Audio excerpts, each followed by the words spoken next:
那要去高雄三丰中街款年会，民众要注意哦。对今年开始，迄个所在禁止食薰，违规食会罚1万块。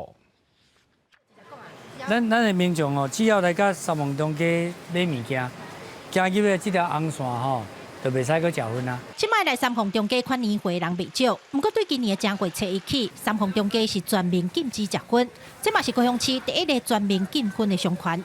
民众来遮，行入这条红线，拢袂当搁食薰。高雄市卫生局也不时派人来巡查，若是违规，互人抓到，上悬会当罚到1万块。到三凤中街自114年1月1号起为全面禁烟场所，于禁烟场所吸烟，违者最高可处新台币1万元整。街仔头甲街仔尾，甚至阮的巷仔，拢有画一条红线。你若看到迄条红线入来，就莫食薰。互大家吼来遮买物件吼，有一个较好的这个购物环境安尼。禁薰政策推出才1礼拜时间，无论是店头家也是消费者，看起来真配合。咱实际行伫商圈内底，敢若涂骹有看到薰头，完全无看到有人违规食薰。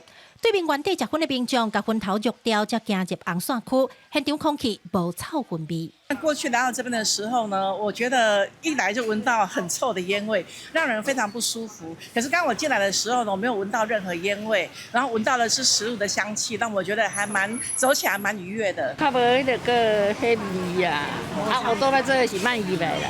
有消费者建议爱禁止乌多摆，主委敢若会当笑笑讲歹势，因为这些店头拢是做中小盘生意的，那乌多摆袂当入来，生意就唔免做啊。不过今年伊有争取到3000万的经费，要用来增加天棚早日早雨的设施，同时改善中街通风。以后所有店面顶悬的护棚拢会拆掉，互规条中街看起来更较整齐美观。记者柯家族、柯昭勇采访报道。